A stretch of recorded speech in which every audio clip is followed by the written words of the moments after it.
Ադրբեջանում ջրի խնդիր կա, ինչը դարձել է սոցիալական դժգոհության պատճառ։ Մինչ Իլհամ Ալիևը միլիարդներ է ծախսում օկուպացված Արցախում նոր բնակավայրեր կառուցելու եւ վերաբնակեցման ծրագրեր իրականացնելու համար, Բաքվից ընդամենը մի քանի կիլոմետր հեռու մարդիկ օրերով խմելու ջուր չեն ունենում։ Խոսքը Աբշերոնի թերակղզու բնակավայրերի մասին է։ Իրանագետի խոսքով այդ տարածքներում հիմնականում բնակվում են կովկասյան պարսիկներ եւ շիա հավատացյալների մեծ համայնքներ։ Այսինքն խոսքը բնակավայրերի մասին է, որոնց բնակչության մեծ մասը հավատացյալ շիաներ են եւ հասարակական կյանքում բավականին ակտիվ դեր ունեն։ Այդ ողջ տարածքը ըստ էության նույնիսկ այս անձրև առած տարվա ընթացքում զրկված է տարրական կենցաղային պայմաններից։ Բաքվից ընդամենը մի քանի կիլոմետր հեռու մարդիկ չունեն խմելու ջուր, կենցաղիների համար օգտագործելու ջուր, եւ այս ամենը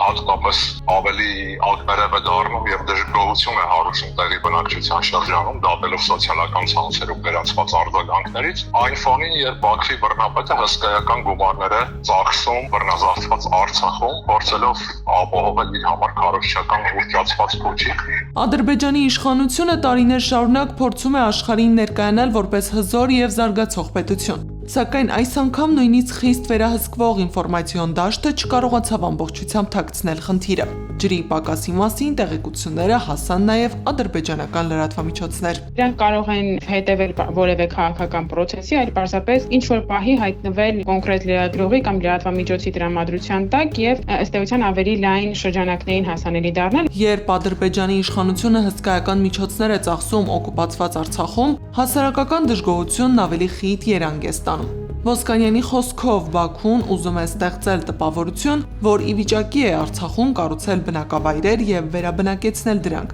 մինչդեռ Ադրբեջանի ներսում կուտակված խնդիրները մնում են չլուծված։ Մենք ունենք մի իրավիճակ եւ բնակչության զանազան խմբեր, հատկապես Բաքվից դուրս գտնվող բնակչության զանազան խմբեր, մեղմ ասած այնքան էլ ուրախ չեն Արցախի բռնազավթման Բաքվի բռնապետական վարչախմբի կողմից եւ համարում են, որ ավելորդ գումարներ են վատնվում այդ տարածքը չակերտավոր վերաբնակեցնելու, այնտեղ պայմաններ ստեղծելու վրա, մինչդեռ հենց բուն Ադրբեջանի տարածքում նաև Ադրբեջանի սիրտ համարվող Աբշերոնյան թերակղզում բազմաթիվ խնդիրներ կան, որոնցից ամենաարդիականը բնականաբար այս պահին ջրի խնդիրն է։ Սակայն ջրի խնդիրը Բաքվի եւ դրա հարակից տարածքների համար նոր չէ, այն տասնամյակների խնդիր է։ Այս պահին ամենաշատը խոսվում է Աբշերոնի թերակղզու Շուվելան բնակավայրի մասին, որտեղ ջրի խնդիրն առավել ակնհայտ է։ Ադրբեջանում ջրային խնդիրները պայմանավորվում են նրանով նաև, որ վերգետնյա ջրային ռեսուրսների ավելի քան 70%-ը ձևավորվում է Ադրբեջանի սահմաններից դուրս՝ Վրաստանում, Թուրքիայում, Ռուսաստանում եւ այլն, եւ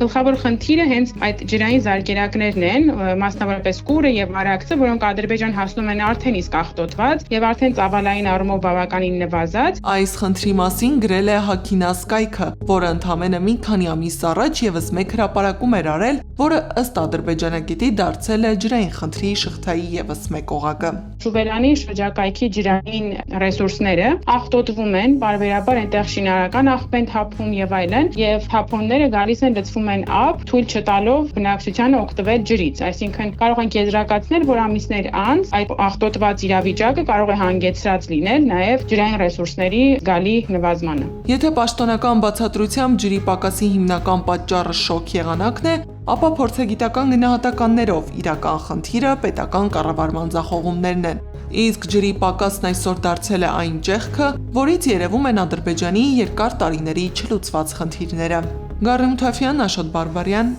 ABC Media։